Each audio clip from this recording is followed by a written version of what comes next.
성경 말씀을 보겠습니다. 누가복음 22장 말씀입니다. 누가복음 22장 60절부터 62절까지 신약성경 137페이지에 있습니다. 누가복음 22장 60절, 61절, 62절 우리 세 절 말씀 다 같이 한번 봉독하겠습니다. 시작. 베드로가 이르되 이 사람아 나는 내가 하는 말을 알지 못하노라 하고 아직 말하고 있을 때에 닭이 곧 울더라. 주께서 돌이켜 베드로를 보시니 베드로가 주의 말씀 곧 오늘 닭 울기 전에 내가 세 번 나를 부인하리라 하심이 생각나서 밖에 나가서 심히 통곡하니라. 말씀 61절을 우리 한 번 더 읽어보겠습니다. 우리 여러분 펴놓으신 성경 61절 다 같이 한번 읽어볼까요? 시작. 주께서 돌이켜 베드로를 보시니 베드로가 주의 말씀 곧 오늘 닭 울기 전에 내가 세 번 나를 부인하리라 하심이 생각나서 밖에 나가서 심히 통곡하니라. 아멘. 한번 따라하겠습니다. 바라보심. 이렇게 한번 따라합니다. 주께서 베드로를 보시니. 다시 한번 예수님이 베드로를 보시니. 이 보시니라고 하는 단어가 바로 엠블레포라고 하는 헬라 원어입니다. 그래서 오늘은 설교 제목을 바라보심 엠블레포 이렇게 붙여봤습니다. 굉장히 중요한 엠블레포이기 때문입니다. 우리는 보통 교회에서 회개에 대해서 설교할 때 대개가 이 본문 말씀을 선택을 합니다. 베드로의 회개, 이게 진짜 회개다. 회개하려면 이렇게 해야 된다. 따라합니다. 회개하려면 베드로처럼 기억해야 돼요. 베드로처럼 회개해야 돼요. 기독교의 주된 관심사가 뭘까? 기독교의 관심사, 교회의 지대한 관심사, 예수님의 관심사, 하나님의 인생을 향한 주된 관심사. 하나님은 예수님을 통해 혹 성령님을 통해 기독교를 통해 세워주신 교회를 통해 이 인류에게 인생들에게 가지는 당신의 주된 관심사가 뭘까? 성경을 읽어보면 그 관심사는 여러 가지가 있겠습니다만은 그러나 교회가 잊지 말고 예의주시하면서 장차 주님 다시 오실 그때까지 교회가 존속하는 가운데에 기울여야 될 관심사. 2000년 전 예수님이 처음 오셨을 때부터 기울이셨던 세상 모든 사람을 향한 대면하는 모든 인생들을 향한 예수님의 관심사, 곧 기독교의 관심사, 교회의 관심사. 그게 뭘까 할 때 여러분, 교회의 주 관심사는 죄가 아닙니다. 그러면 교회의 관심사는 뭐냐? 회개입니다. 한번 따라할까요? 회개. 이거 잊으면 안 돼요. 예수님이 바라시는 것. 예수님이 바라시는 것. 예수님이 내게, 저와 여러분들에게 뭘 바라시나? 제가 이 강단에서 우리 좋은 교회 성도 여러분들께는 자주 말씀을 드렸습니다마는 죄 문제보다도 예수님이 기울이시는 주관심사는 회개하기를 기다렸습니다. 따라합니다. 회개하기를 지금도 기다리신다. 죄 안 지을 수 있느냐? 절대 그럴 수 없습니다. 죄 안 지을 수 있는 분은 딱 한 분밖에 없습니다. 예수님밖에 없습니다. 나머지는 다 어쩔 수 없이 죄를 짓습니다. 왜? 죄인으로 태어났기 때문에. 돼지는 돼지로 태어났기 때문에, 개는 개처럼 태어났기 때문에, 개로 태어났기 때문에 개처럼 먹고 돼지처럼 먹습니다. 돼지는 아무리 씻고 빗기고 갈고 닦아도 깨끗해지지 않습니다. 돼지는 늘 더럽습니다. 왜? 돼지로 태어났기 때문에. 개는 개로 태어났기 때문에 늘 개처럼 삽니다. 이거 바꿀 수 없어요. 사람은 죄인으로 태어났기 때문에 죄인으로 살아가는 것입니다. 죄 아무리 안 지으려고 해도 속에서부터 죄성이 막 드러나고 죄가 나를 이끌어 갑니다. 아무리 죄와 싸우고 죄를 이겨보려고 해도 어느 순간에 우리는 이미 죄의 늪에 발이 들어가고 있습니다. 왜 그럴까? 죄인으로 태어났기 때문에. 돼지로 태어났기 때문에 돼지처럼 먹듯이 죄인으로 태어났기 때문에 죄를 먹고 살아가는 것입니다. 그래서 이 인간의 본성을 누가 제일 잘 아시느냐? 만드신 분께서 제일 잘 압니다. 하나님이 제일 잘 알아요. 아무리 성인군자처럼 거룩한 척해도 그 속에는 이글거리는 죄가 득실득실하다는 걸 압니다. 머리를 깎고 목탁을 두드리며 저 깊은 산속 새소리 물소리 들으면서 앉아 있어도 그 속에서는 죄가 들끓고 있는 것입니다. 그래서 이 죄는 인간이 감당할 수 있는 문제가 아니에요. 그래서 기독교의 관심, 예수님이 기울이신 관심은 죄 안 짓기를 기대하시거나 바라시는 것이 아니라, 자, 어차피 죄를 짓는 존재, 그 다음에 이 죄 문제를 그냥 갖고 갈 건지 아니면 이 죄 문제에 대해서 회개할 건지에 대해서 예수님이 기대하시고 교회가 기대하고 바라고 있는 것이죠. 그래서 교회의 주된 관심은 죄를 짓느냐 안 짓느냐라고 하는 문제보다는 지은 그 죄에 대해 돌이키느냐, 회개하느냐 회개하지 않느냐에 예수님의 주 관심이 있다는 사실을 여러분 꼭 믿으시기를 바랍니다. 그래서 기독교의 관심, 교회의 관심은 죄 문제가 아니라 회개의 문제. 말씀을 드렸죠. 우리가 나중에 벌 받는 것은 죄 지어서가 아닙니다. 회개하지 않았기 때문에 벌 받을 것입니다. 회개하면 용서를 받을 것이고, 회개치 아니하면 누구든지 망대가 무너져 졸지에 죽는 것처럼 저런 심판이 임할 거라고 예수님 경고하셨어요. 죄가 많아서 저지경이 된 것이 아니다. 회개하지 아니하면 너희도 저렇게 되리라 하셨어요. 그래서 예수님의 첫 설교가 죄 짓지 말아라, 너희들 죄 지으면 안 돼, 이렇게 설교한 게 아니에요. 세례 요한도 그랬고 예수님도 그러셨고, 첫 설교가 회개하라. 천국이 가까이 왔느니라. 회개하라. 그것이 예수님의 부르짖음이셨어요. 그래서 우리가 이 회개라고 하는 문제를 다룰 때에는 꼭 오늘 우리 함께 읽은 이 누가복음, 마태, 마가복음에도 기록이 되어 있습니다만은 이 본문을 채택을 하고 설교를 합니다. 베드로처럼 회개해야 된다. 회개하려면, 예수님의 주 관심사에 이르려면 회개해야 되는데, 회개는 그러면 어떤 게 진짜 회개입니까? 베드로처럼 하는 게 회개다. 이렇게 가르치곤 합니다.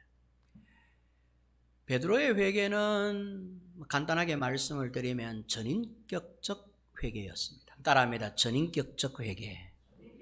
조금 어려운 용어일지 모르겠습니다만은 전인격적인 회개였습니다. 즉 지, 정, 이가 다 들어있는 회개였습니다. 지적인 회개, 정적인 회개, 의지적인 회개가 다 들어가 있는 게 베드로의 회개였어요. 베드로는 우리가 잘 아시는 대로 예수님을 부인하고 나중에는 저주하고 예수님을 모른다고 하기까지 맹세까지 했던, 3번씩이나 예수님을 부인하고 저주하며 맹세했던 죄를 우리는 잘 알고 있습니다. 그래서 예수님은 여러분 믿었던 사람 아닙니까? 그죠? 뭐 다른 사람은 다 예수님을 부인하고 저주하고 도망가도 설마 베드로가 그럴 줄이야. 이게 우리가 성경을 읽으면 갖는 한결같은 마음입니다. 베드로만큼은 저러시면 안 되는데, 베드로만큼은 잘했어야지, 이런 생각이 들어요. 베드로는 예수님의 수제자 중에 수제자였어요. 늘 곁에 베드로를 데리고 다니셨어요. 12사람을 데리고 다니시다가 뭐 특별한 장소, 특별한 이야기를 할 때는 나머지 사람들은 다 저만치 두고 베드로를 불러갖고 이야기하고, 그 베드로는 늘 측근 중에 측근이었어요. 그러니까 적어도 다 도망을 가도, 다 부인해도, 다 예수를 저주하고 맹세해도 베드로는 그러면 안 돼. 그런데 아니 세상에 다른 제자들이 예수님을 맹세하고 저주하고 뭐 부인한 게 아니라 베드로가. 여러분, 다른 제자들이 예수님을 부인하고 저주한 내용은 성경에 없어요. 예수님을 부인하고 저주했겠습니다만은 기록상은 없어요. 기록은 누가 되어 있냐? 베드로가 기록이 되어 있어요. 결코 예수님을 부인하고 예수님을 저주하고 예수님을 모른다고 맹세하면 안 될 사람이 그 죄를 지은 것이죠. 배신자가 된 것입니다. 그야말로 배신자가 된 것이죠. 믿었던 베드로가 가장 먼저 예수님을 배신하게 된 것이죠. 이건 보통 죄가 아니었어요. 다행히도 베드로는 자기가 예수님을 부인하고 저주하며 맹세한 것을 회개합니다. 오늘 본문 내용이 그 내용입니다. 어떻게 회개했느냐? 우리가 잘 아는 대로 첫째, 주의 말씀을 기억하고 생각이 나서, 그 다음에 밖으로 뛰쳐나가 심히 통곡하며 우니라. 요 회개 때문에 베드로가 사도행전의 주인공이 됩니다. 가룟 유다도 예수님을 배신했죠. 배신자는 둘이었어요. 드러난 배신자는 가룟 유다와 베드로였습니다. 가룟 유다는 베드로와 같은 이런 회개의 기회를 가지지 않았어요. 가룟 유다는 은 30냥을 도로 대제사장의 집에 던져준 다음에는 밖으로 나가 자살해 죽어버렸어요. 근데 베드로는 어떻게 했느냐? 심히 통곡하며 울었다라고 기록이 되어 있어요. 예수님께서 네가 다 굴기 전에 3번 나를 부인할 것이다 라고 하는 말씀이 생각이 나서 그 말씀을 기억하고 되뇌이면서 밖으로 뛰쳐나가. 여기서 밖은 지금 현재 베드로가 처해 있는 이 안이라고 하는 이 장소는 예수님을 부인한 장소, 저주한 장소, 한마디로 이야기하면 범죄의 현장이지요. 범죄의 현장을 뛰쳐 밖으로 나가 심히 통곡하며 가슴 치면서 울었더라, 회개했더라는 말이죠. 그래서 베드로의 이 회심은, 베드로의 이 회개는 그야말로 지정의, 지적으로 먼저 회개를 합니다. 지성적으로 회개를 해요. 주의 말씀을 기억합니다. 그리고 주의 말씀을 깊이 묵상하며 생각합니다. 이게 지적으로 이제 주님의 말씀 앞에 자기 자신을 비추어 보는 행위를 말하는 것이죠. 우리가 여러분 회개에 이르려면 적어도 이 부분이 있어야 돼요. 회개가 여러분 그저 되느냐? 이상진 목사님 강단에 서서 제발 회개하세요. 성도로 회개하세요. 회개가 됩니까? 설교를 들으면 나 회개할 거 별로 없는데, 나는 베드로처럼 예수님을 부인하고 저주하지 않았는데 내가 뭐 그렇게 큰 죄를 지어가 회개할 게 있노? 누가 다른 사람이 회개할 사람이 있겠지. 뭐 그렇게 생각하시면서 혹 목사님이 아무리 이곳에서 회개를 외쳐도 뭐 회개를 뭐 왜 하노? 회개가 돼야 회개를 하지. 이렇게 생각을 하실 수도 있을 거예요. 그렇지 않습니까? 그죠? 난 회개할 게 없어. 이렇게 생각할 수 있겠지. 그러나 사실은 여러분 보십시오. 곰곰이 생각해 보면 베드로나 우리나 거의 비슷합니다. 우리 역시 그리스도인답지 못하고 성도다운 삶을 제대로 잘 못 살고 입으로는 말로는 예수님을 저주하고 맹세하고는 안 했지만 부인하고는 안 했지만 우리의 삶을 보면 예수님을 부인하는 삶을 살고 예수님을 저주하는 삶을 사는 것 같기도 하고 뭐 베드로나 우리나 다 똑같은 죄인이에요. 회개할 게 없는 것이 아니라 회개를 해야 되는 존재이죠. 회개를 하려면 먼저 주님의 말씀을 알아야 돼요. 하나님의 말씀을 기억할 수 있어요. 하나님의 말씀에 내 자신을 비출 수 있어야 돼요. 주님의 말씀을 깊이 묵상하고 생각하는 시간들이 있으셔야 돼요. 어느 순간에 하나님의 말씀이 털커덕 물고기가 미끼에 걸리듯이 그 말씀이 내 목에 콱 걸려야 돼. 이 말씀이 내 마음에 콱 걸려야 돼. 이 말씀이 내 생각에 콱 이게 미끼 걸리듯이 걸려야 돼. 그래서 그 말씀 앞에 내 자신을 내려놓고 내 자신을 비추어 보고 내 자신을 거울질해야 돼. 이 말씀 앞에 나는 과연 온전한지 완전한지 깨끗한지 잘하고 있는지 비추어 봐야 돼. 그래서 첫 번째 베드로는 어떻게 회개의 시작이 되었느냐? 베드로의 회개의 시작은 주님의 말씀이 기억나고 생각. 우리 마가복음에는 기억나고 생각하고 이렇게 기록이 되어 있어요. 다른 마태복음이나 우리 누가복음 오늘 본문에는 그냥 생각이 나서 이렇게 기록되어 있지만 마가복음에는 기억하고 생각이 나서 이렇게 기록되어 있어요. 그 기억했다 이 말이죠. 잠시 전에 얼마 전에 예수님이 말씀하셨던 것. 베드로 너 이렇게 자신만만한데 너는 나를 부인 안 한다고? 너는 나를 저주 안 한다고? 내 가르쳐 줄게. 너 조금 있다가 몇 시간만 지나면 너 닭 2번 울기 전에 3번 나를 부인할 거야. 베드로가 속으로 생각했네. 아이고 무슨 주님 염려하지 마세요. 저 그런 사람 아닙니다. 했을 거예요. 그런데 웬걸? 예수님이 막 붙들려가지고 사형언도를 받기 일보 직전에 이제 예수님이 포승줄로 묶여가지고 대제사장의 하속들에 묶여가지고 끌려가서 대제사장의 뜰에 써가지고 이제는 재판을 받아가지고 사형 판결을 받기 일보 직전에 베드로는 저 바깥에 있었고 마당에 있었거든. 마당에서 불 쬐면서 세상의 안에서는 예수님이 재판을 받는데 베드로는 저 벽 너머로 바깥에서 뭐하고 있었느냐? 예수님을 3번 부인하는 순간에 닭이 꼬끼요 2번 울더라 이게. 닭 울기 전에 네가 3번 나를 부인하리라. 닭이 먼저 울고 베드로가 3번 부인한 게 아니라 3번 부인하고 나니까 닭이 꼬끼요 하고 2번 울더라. 그 말씀이 기억이 나고 그 말씀을 깊이 생각하고 자 여기에서부터 이제 회개가 시작이 되는 거예요. 그래서 사람의 회개는 이건 절대 우리 힘으로 안 됩니다. 누구의 도움을 받아야 되느냐면 주의 말씀의 도움을 받아야 되고 주님의 말씀으로 내 자신을 비추어 봐야 회개에 입문할 수 있어요. 베드로가 그랬다 이 말. 베드로가 보여준 진정한 회개는 주님의 말씀을 기억하고 그 말씀을 깊이 묵상하고 그랬더니 베드로의 죄가 드러나기 시작해요. 잘난 척한 죄. 나는 예수님을 부인하지 않아. 잘할 수 있을 것이라는 자신만만한 죄 모든 게 다 드러나겠어요. 그리고는 그 주님의 말씀이 베드로를 견딜 수 없게 만들었어요. 그래서 어떻게 했느냐? 범죄의 현장을 뛰쳐나가게 만듭니다. 밖으로 뛰쳐나가서 통곡하며 어디 가가 울었는지는 모르겠어요. 아마 사람들이 없는 저 골목 어스간 곳으로 안 갔겠습니까? 그 재판받는 대제사장의 뜰을 최대한 많이 벗어나지 않았겠습니까?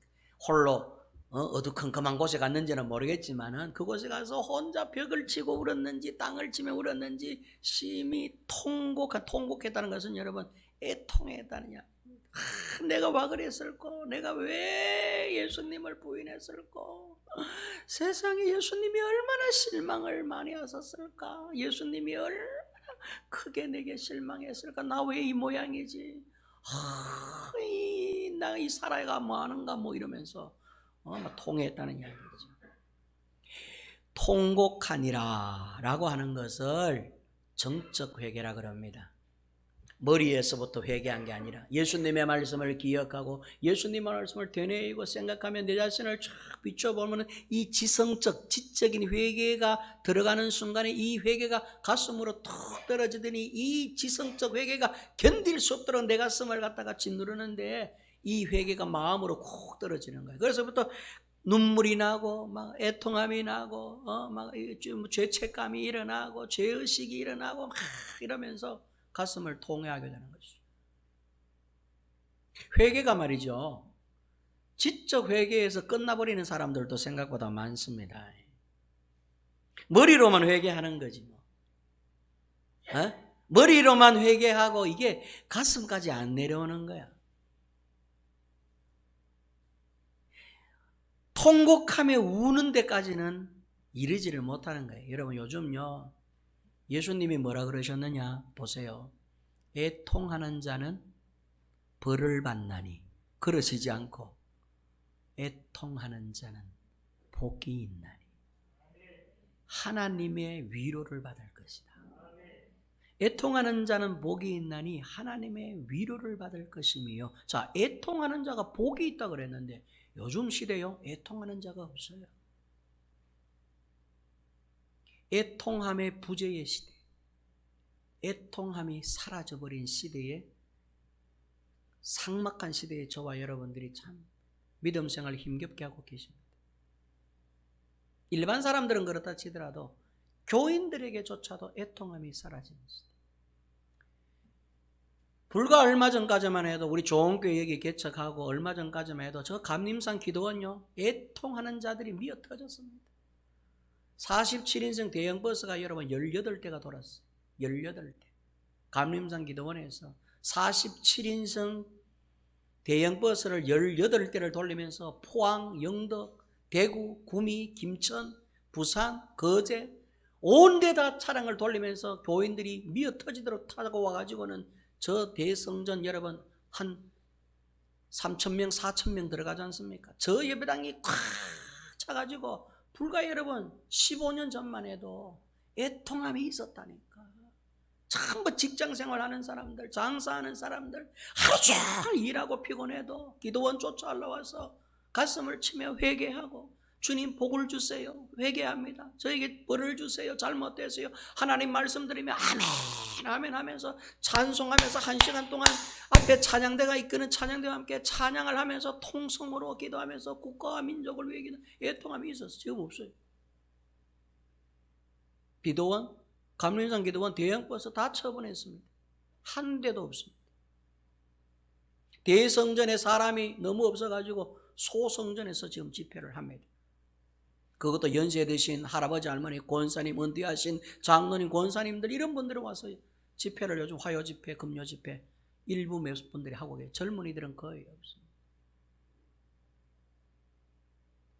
애통함이 사라진 시대. 성경은 애통하는 자가 복이 있나니 그는 분명히 하나님께서 위로해 주시 하나님의 천국의 위로를 받을 것이라 그랬는데 우리는 무슨 자신감에 있어서인지 애통함이 없다. 여러분 한번 내 자신을 한번 돌아보세요. 내게 가슴 치는 애통함이 있는지 통곡함이 있는지 이게 감성적 감정적 정적 회개함이 이르지 못하는 거죠. 지적으로 해야 회개하지. 아직까지는 설교 들으면서 그래 목사님 말씀이 맞네. 난 왜 이렇게 바보짓을 했을까. 진짜 난 너무 잘못했어. 머리로는 다 회개하죠. 이게 가슴으로 내려와서 통회함이 있어야 되고 애통함이 있어야 되고 하나님 다 삭막할지라도 저만큼은 주님 앞에 눈물을 드리겠습니다. 애통하는 자가 되겠습니다. 하나님의 크신 위로를 기대합니다. 이래야 되는데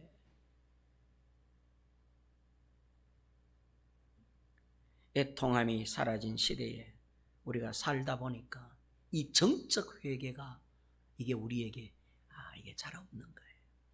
지성적 회개에서 정적인 회개. 그 다음에 어떻게 되냐? 정적인 회개로 왔으면 그 다음 마지막 단계 결단이 필요합니다. 결단은 뭐냐? 범죄의 현장을 떠나는 것입니다. 밖으로 나가서. 이건 의지적 회개를 말합니다. 지적 회개, 정적 회개, 지정의, 의지적 회개가 있는 것입니다. 지적인 회개도 할 수 있습니다. 정적인 회개까지도 할 수 있습니다. 그런데 의지적 회개, 결단하는 회개도 어렵습니다. 그래서 제가 지난주 수요 예배 때도 잠깐 말씀을 드린 것 같은데, 여러분, 성도들이요, 우리들이 생각보다 결심은 무진장이 많이 해요. 결심은 10번도 하고 20번도 하고 100번도 해요. 근데 결단은 한 번도 못 해요. 이게 발걸음까지 안 내려오는 게라, 머리에서 가슴으로, 가슴에서 그 다음에는 이 발을 옮겨야 되는데, 이 발을 범죄의 현장, 부정의 현장, 예수님을 부인하는 불신의 현장에서부터 뛰쳐나가 밖으로 나갈 수 있는 이런 회개함에 이르러야 이게 완전한 회개고 교회가 자랑하는 베드로의 회개가 되는데, 이 회개함에 이르기가 어렵더라고요.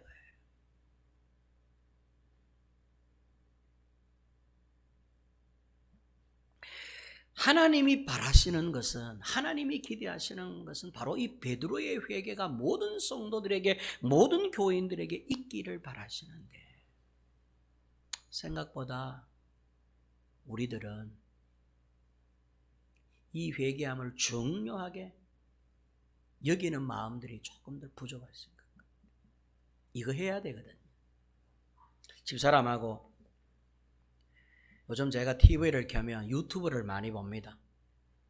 유튜브에 뭐 다른 거 보는 게 아니고 내가 알고 있는 교회들 다 들어가 봅니다. 유튜브에 뭐 서창 좋은 교회, 뭐 무지개 교회, 서창 제일 교회, 뭐 이 주변에 있는 뭐 평산 교회, 또 제가 알고 있는 울산 뭐 사랑 성교 교회, 대구 남덕교 뭐 다 들어가 보면 들어가서 그 예배의 분위기를 쭉 보다가 불현듯 기도원이 생각나서 감림산 기도원이라고 쳐봤습니다.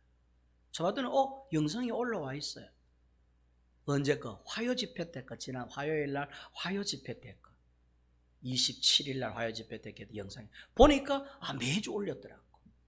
들어가 봤더니 사람의 수들이 적은데도 불구하고 역시 기도원은 운영이 되고 있었어. 그 집사람하고 그걸 보다가 여보 우리 화요 집회 한번 가보자. 다음 주 화요일이나 기회 되면 우리가 감림산 기도원에 안 가. 우리 참 15년 전만 해도 참 기도원 우리 교인들 태워갖고 매주 금요일마다 갔었는데 우리 이번에 하고 기도원 한번 가보자. 그래서 가보려고 그럽니다. 휴가 때 가볼지는 모르겠지만 어쨌든 가보려고 그럽니다. 가서 무릎을 꿇고 하나님의 말씀을 기억하고 생각해보고 가슴을 치고 주 앞에 통회의 심정을 토로낼까 합니다. 여러분, 주님이 우리에게 기뻐하시는 게 뭘까? 할 때 회개입니다. 이 회개하지 않으면 벌 받습니다. 기억해야 돼요. 죄 지어서 벌 받는 것 아닙니다. 회개 안 하면 벌 받습니다. 그래서 예수님이 회개해야 돼. 천국이 가까이 있다. 너 네게 천국 곧 다가온다. 너 곧 죽는다는 거겠죠. 너 자신하지 마. 너 종국에 곧 하나님 앞에 선다. 회개해. 이게 여러분 세례 요한의 첫 설교인 동시에 예수님의 설교와 마지막 설교였다는 걸 기억해야 됩니다. 예수님 마지막 돌아가실 때 십자가상에서 회개하는 자의 영혼을 구원했다는 걸 기억해야 됩니다. 한 강도는 회개하지 않았어요. 똑같은 죄를 지은 죄인이에요. 왼편에 있는 강도도 오른편에 있는 강도도 다 극악무도한 강도예요. 예수님 그 죄 따지지 않았어요. 그런데 한 사람은 회개하지 않았어요. 오히려 예수님을 저주하고 베드로처럼 예수님을 부인하고 저주까지 했어요. 그런데 한편에 있는 강도는 자기 자신의 죄를 회개하고 주님 저 영혼을 불쌍히 여겨주십시오. 주님께 회개했을 때 예수님께서 마지막 숨을 거두기 일부 직전에 그 유명한 십자가의 7마디 가운데 한마디, 오늘 밤 너는 나와 함께 천국에 있게 될 것이다. 여러분 이거 축복해 주셨다니까. 예수님이 뭘 원하시는가를 기억해야 돼요. 예수님께서 이 땅에 오셔가지고 복음의 설교를 처음 시작할 때 첫 메시지가 회개하라 천국이 가까이 있다라고 말씀하셨듯이 마지막에 숨을 거두시면서까지 회개하는 영혼을 향하여 너는 나와 함께 천국에 있게 될 것이다 라고 말씀하셨다는 거 잊으시면 안 돼요. 내게 뭘 원하는가를 보라 이 말이에요. 예수님이 여러분 자신에게 뭘 바라는가 원하는가를 보라는 이야기예요. 자, 그런데 제가 오늘 여러분들께 좀 주의 있게 말씀을 드리려고 하는 것은 이 베드로의 세 가지 회개 문제가 아닙니다. 제가 여러분들에게 오늘 본문 말씀을 통하여 바라보심 엠블레포라고 하는 이 주제를 선정한 데에는 베드로의 이 세 가지 진짜 회개를 여러분들에게 소개해서 여러분들도 그 회개함이 이르도록 하기 위함도 맞지만은 그 회개에 관한 이야기가 주제가 아니에요. 바라보십니다. 오늘 제가 여러분들에게 꼭 드리고 싶은 말씀 한마디는 따라합니다. 바라보고 계신다. 자, 보세요. 이 엠블레포라고 하는 단어는 보고 있다라고 하는 단어인데 예수님은 지금 사형언도를 받으려고 포승줄에 묶여가지고 끌려와가지고 대제사장 앞에 죄인으로 서 있는데 바깥에서 베드로는 예수님을 3번씩이나 부인하고 저주하고 있습니다. 즉 죄를 짓고 있는 현장입니다. 자, 그러면 예수님께서 죄 문제를 심각하게 생각했더라면 그때 베드로와 눈을 마주치셔야지. 오늘 성경에는 돌이켜 베드로를 보시니 이 돌이킨다는 말은 등을 뒤로 돌려 이란 뜻이에요. 예수님께서 대제사장 앞에 이래 서 있다가 등을 뒤로 돌려 대제사장이 말하고 있는데 예수님은 저 관심도 없어. 대제사장의 판결에는 관심도 없어. 왜? 예수님은 어차피 십자가를 지시려고 작정을 하셨기 때문에. 대제사장이 사형언도를 판결하는 게 아니야. 빌라도가 사형언도를 판결하는 게 아니야. 십자가의 사형언도는 하나님이 하시는 거예요. 하나님 아버지의 구원의 뜻이야. 그러니까 예수님이 이미 그걸 아셨기 때문에 대제사장 앞에서 무슨 거짓말로 왜곡하든지 뭐 거짓 증인을 세우든지 관심 없어. 예수님의 관심은 보세요. 베드로가 죄를 짓고 있는 현장으로 고개를 돌려가지고 죄 지으려고 하는 베드로를 쳐다보면서 눈을 마주치고는 베드로야 안 돼. 이랬어야지. 예수님을 처음에 너는 갈릴리 사람이다. 아니요, 나는 갈릴리 출신 아니면 첫 번째 거짓말을 할 때 예수님께서 베드로를 보시고 고개를 흔들어 주셔야지. 내가 아까 말했지, 너 닭올기 전에 3번 나를 부인한다. 지금이 그 시기다. 안 돼. 이렇게 묵언으로 베드로가 눈을 마주치면서 고개를 저어 주셔야지. 근데 보세요. 예수님은 그러지 않았어. 가만히 계셨어. 베드로가 부인하고 있는 걸 아시면서도 2번째 저주까지 합니다. 3번째 또 저주합니다. 죄의 깊이에 더 빠집니다. 그런데도 예수님께서는 묵묵히 앞을 보고 계시다. 마지막 베드로가 예수님을 3번째 저주하고 맹세했을 때 그때가 닭 울기 직전이었거든. 닭 울음소리가 꺾이어 하고 나니까 그제서 등을 돌리고 베드로를 보셨어요. 이때 보심이라고 하는 단어가 엠블레포인데 이 엠블레포의 뜻은 4가지가 있습니다. 첫째, 뚫어지게 보신다라는 뜻이에요. 따라합니다. 뚫어지게 보신다. 즉 다시 말해서 눈동자도 한번 안 움직이시고 꼬라보는 것을 이야기합니다. 우리식으로 이야기하면 물론 예수님이 막 분노에 차서 화가 치밀어서 꼬라보신 게 아니라 예수님은 베드로에게 눈을 안 돌리셨다 그런 뜻입니다. 닭울음 소리와 동시에 베드로가 3번 부인하는 그 순간 예수님께서 대제사장이 지금 이제 말하고 판결하려고 하는데 예수님은 관심 없듯이 뒤로 탁 돌리시더니 베드로가 있는 쪽을 향하여 딱 보내 마침 창문이 열려 있었는지 베드로와 눈이 딱 마주쳤어요. 그리고는 예수님께서 베드로를 한참 보고 계세요. 이걸 뚫어지게 보다 이런 뜻입니다. 2번째는 관심 있게 본다라고 하는 게 엠블레포입니다. 예수님은 관심을 갖고 아무나 그 대제사장의 이 뜰 안에 있는 수많은 사람들을 본 게 아니에요. 이 사람들에게는 눈도 안 줬어. 눈길도 안 줬어. 아무나 당신의 눈동자에 드는 사람을 봤다는 것이 아니라 분명한 목적과 의도를 갖고 누군가를 지목하여 봤다는 뜻입니다. 주의 깊게 보다라고 하는 뜻이에요. 관심 있게 보다. 베드로에게 관심이 계신 것이죠. 보셨어요. 세 번째, 생각하며 본다는 뜻입니다. 예수님이 뭔가 깊이 생각하면서 베드로를 봤다는 거예요. 뭘 생각하셨을까? 틀림없습니다. 베드로야, 너 회개해야 돼. 저 사람 회개해야 되는데. 분명히 닭 울기 전에 네가 세 번 나를 부인하라 했으니 닭을 2번 울었으니까 내가 한 말씀, 하나님의 말씀이 기억나야 되는데, 그 말씀을 깊이 생각해야 되는데 라고 하는 생각을 가지시고 베드로를 봤다, 이런 뜻입니다. 마지막으로 네 번째는 애정 어린 눈빛으로 본다는 뜻입니다. 사랑으로 보다라고 하는 뜻이 엠블레포예요. 그리고 엠블레포는 뚫어지게 본다, 관심 있게 본다, 생각하며 본다, 사랑의 눈빛으로 본다라고 하는 뜻을 다 갖고 있는 게 엠블레포. 그러면 엠블레포로 봤다는 거는, 자 보세요, 베드로에게 회개하기를 도우시는 눈빛으로 본 것입니다. 심판하려고, 징벌하려고, 그 죄를 들추어내고 꾸중하려고 보신 것이 아니라, 자 이제 너 죄인인 줄 알겠지, 너 이제 3번 부인했지, 자 이제부터가 중요해, 자 이제부터 시작이야, 이제부터야 죄 지은 거 좋아, 죄 지을 수 있어, 부인할 수 있어, 목에 칼이 들어가지고 내 생명을 위협하는데 도망갈 수 있어, 숨을 수 있어, 실패할 수 있어. 나 그거 나무라는 거 아니야. 너 나를 부인하고 3번 저주한 거 그거 뭐라는 거 아니다. 자 이제부터가 중요해. 이 죄를 네가 짓고 나서 네가 누군지를 알아야 돼. 너 죄인인 줄 알겠어? 이제부터 중요하다. 그리고는 예수님께서 그 측은지심의 눈빛으로 베드로를 봤는데, 베드로의 눈빛과 마주치는 순간 그 예수님의 측은지심의 눈빛에 그 사랑의 마음이 베드로의 눈을 통해서 싹 들어가니까 베드로가 주님의 말씀이 또렷하게 기억이 나고 그 말씀이 깊이 묵상이 되면서 견딜 수가 없는 거예요.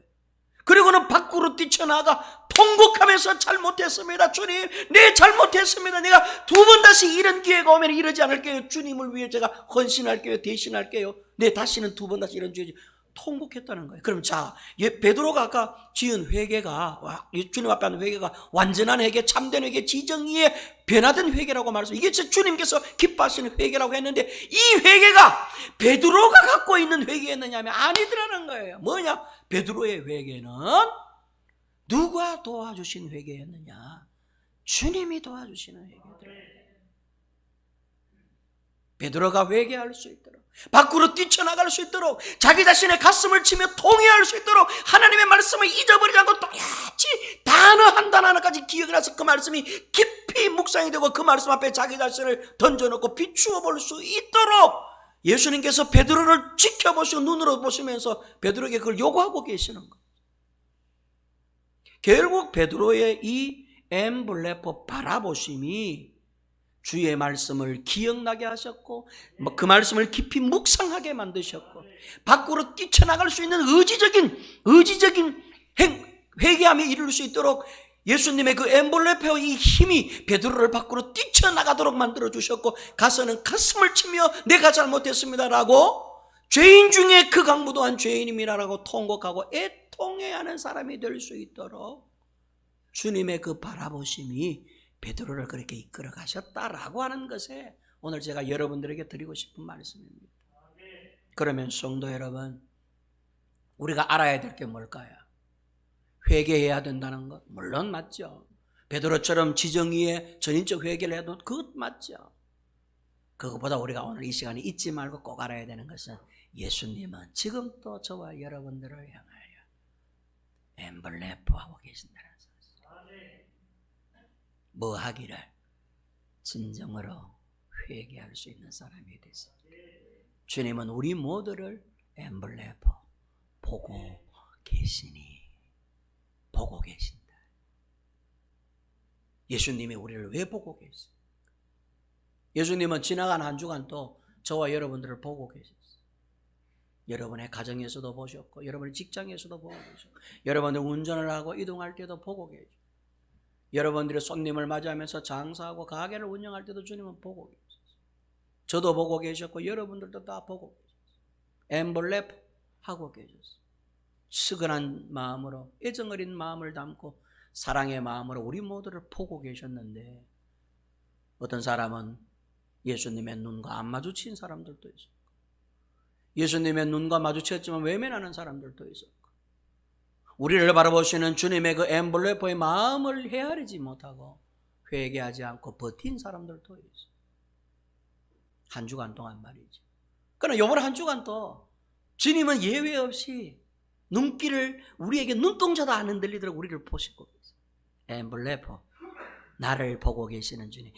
주께서 여기 성경에 나온 대로 주께서 돌이켜 베드로를 보시니 자 여러분 한번 따라합니다. 주께서 돌이켜 이상진을 보시니 따라합니다. 주께서 돌이켜 노일성을 보시니 따라합니다. 주께서 돌이켜 최윤서를 보시니 주께서 돌이켜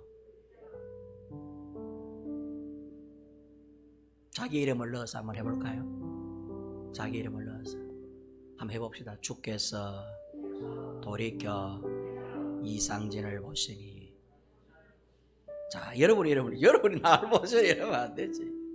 여러분은 여러분의 이름을 한번 해보십시오. 주께서 돌이켜 이상진을 보시니 예수님은 이번 한 주간도 오늘부터 시작해서 또 한 주간 여러분의 삶의 현장에서 여러분 각자를 엠블레포 보고 계십니다. 뭐 하기를 바라시면서 회개하기를 바랍니다. 죄 지을 수 있습니다. 걱정하지 마세요. 같은 죄 반복할 수 있습니다. 걱정하지 마세요. 그거 하나님이 모르시는 거 아니에요. 알고 계세요. 하나님은 우리의 결심과 의지와는 달리 우리가 얼마나 인내심이 부족한가를 알고 계세요. 그거 아시기에 아들까지 죽이신 분이십니다.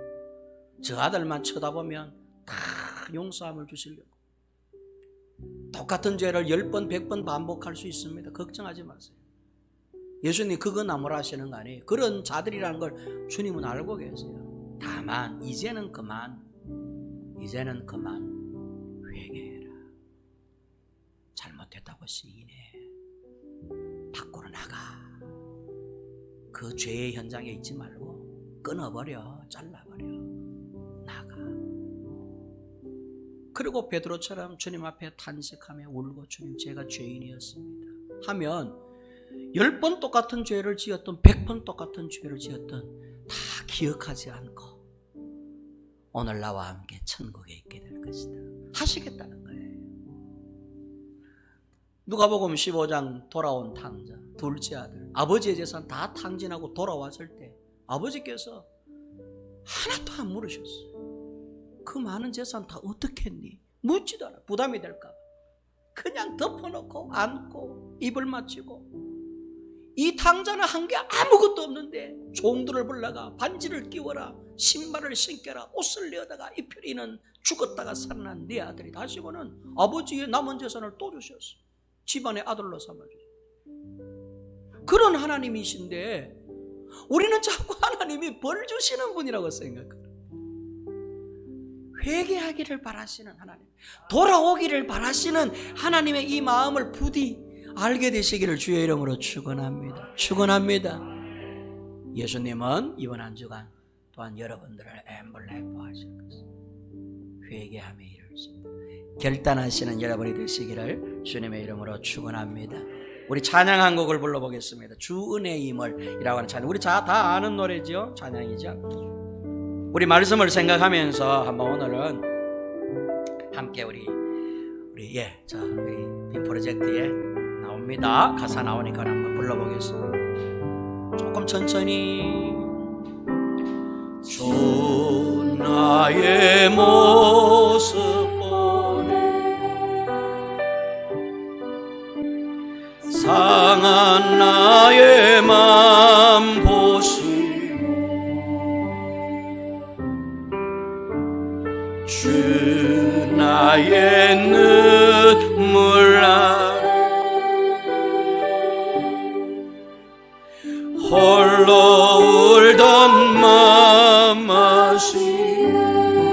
한 번 더 불러봅니다. 1절 주 나의 모습 보네 주 나의 모습 보네 엠블레 보러 보고 계십니다. 상한 나의 맘 보시네 부족한 우리를 보고 계세요. 주 나의 눈물 아래 홀로 울던 마음 주 사랑 내게 있네 주 사랑 내게 그 사랑이 날 채우네 그 사랑이 날 채우네 주는 내게 있네 주는 내게 아멘 그네로 나를 세우네 그네로 날 새 소망 다 사라져 새 소망 다 사라져 주의 사랑이 끝이 없으니 살아가는 이 모든 순간 주의 힘을 나는 세상 소망 세상 소망 다 사라져가고 주의 사랑이 끝이 없으니 살아가는 이 모든 순간이 주의 힘 나는 주의 힘을 나는 믿네 주의 힘을 나는 믿네. 우리 머리를 숙이고 우리 한 1분간 말씀 생각하며 하나님 결심만 열심히 했었습니다. 밖으로 뛰쳐나가는 결단이 부족했습니다. 회개해야 된다는 지성적 회개는 있었지만 그 회개의 안을 안고 통회하며 우는 감성적 회개는 부족했습니다. 하나님 나도 범죄의 현장을 떠나기를 원합니다. 나도 부인의 현장을 떠나기를 원합니다. 나도 불신의 현장을 떠나기를 원합니다. 흔들리는 믿음의 현장을 떠나기를 원합니다. 불확실한 믿음의 현장을 뛰쳐나가기를 원합니다. 베드로처럼 참 회개에 이르러 주를 기쁘시게 하는 자 되기를 원합니다. 지금 또 죄 짓는 나를 여전히 반복해서 죄 짓는 나를 나무라지 아니하시고 벌하지 아니하시고 측은지심 애절한 마음으로 나를 바라보시며 불레포의 눈빛으로 바라보시며 회개함이 이르기를 원하시는 사랑 많으신 주님의 눈빛을 기억합니다. 그 눈빛에 실망시켜드리는 삶을 살지 않겠습니다. 참 회개에 이르기를 원합니다. 말씀 생각하면서 나도 회개하는 자 되기를 원합니다. 우리 한번 한 1분 정도 내 음성 되기 전에 소리내어서 자그맣게 소리내서 한번 기도하고 제가 마치 기도하겠습니다. 다 같이 기도하겠습니다. 은혜로우신 하나님 아버지 귀하시는 종을 주시옵소서. 범죄의 현장을 떠나게 하여 주시옵소서. 죄의 현장을 떠나게 하여 주시옵소서. 매번 결심만 하고 그 자리에서 머물고 거기에서 끝내는 것이 아니라 결단하는 믿음이 되게 하여 주시옵소서. 애통하는 자는 복이 있나니 하나님의 위로가 그에게 있을 것이라 하셨는데 애통함이 없는 내 자신을 회개합니다. 통회함이 없는 내 자신을 회개합니다. 애절하지 않는 내 자신을 회개합니다. 애통함이 사라진 삭막한 이 마음을 회개합니다. 결심만 하고 의지력이 약한 내 자신을 회개합니다. 하나님 아버지의 말씀을 잊어버린 것을 회개합니다. 주의 말씀을 기억하지 못하는 것을 회개합니다. 주의 말씀을 묵상하지 못하는 죄를 회개합니다. 하나님 아버지, 이제부터는 주의 말씀 앞에 내 자신을 비추게 하여 주시옵소서. 주의 말씀을 되뇌이며 참 회개함에 이르는 베드로와 같은 아버지를 기쁘시게 하려는 회개함에 이르는 회개자가 되기를 원하니 도와주시옵소서. 오늘도 이번 한 주간도 우리를 엠블레프에 아버지 하나님의 애정을 있는 마음으로 바라보시는 주님의 그 눈빛을 기억하며 회개의 자리로 나아가는 우리 모두가 되게 하여 주시옵소서. 오 주님, 도와주시옵소서. 은혜로우신 하나님 아버지, 주의 말씀 앞에 내 자신을 비추이지 못한 자신을 회개합니다. 우리가 마음으로 애통함이 없는 것을 회개합니다. 눈물이 사라진 것을 회개합니다. 애절한 마음이 다친 것을 회개합니다. 매번 남탓만 하고 내 자신을 돌아보지 않은 것을 회개합니다. 수도 없이 결심하지만 한 번도 결단하지 못한 무능력함을 회개합니다. 범죄의 현장, 불신의 현장, 아버지 불확실한 믿음의 현장에 있음에서도 뛰쳐나갈 생각을 하지 못했던 우리의 의지력 없는 믿음을 회개합니다. 베드로처럼 밖으로 뛰쳐나가는 믿음들 되게 하여 주시옵소서. 베드로처럼 참 회개함에 이르러 하나님의 위로를 받는 자들이 되게 하여 주시옵소서. 이번 한 주간 또 매 순간순간마다 엠블레포의 애정 어린 눈빛, 사랑의 눈빛으로 우리를 측은지심 보시는 주님의 눈빛을 잊어버리지 않게 하여 주시옵시고, 그 눈빛을 바라보며 회개의 자리로 담대하게 나아가는 우리 좋은 교회의 모든 성도들이 되게 하여 주시옵소서. 예수님의 이름으로 기도하옵나이다. 아멘.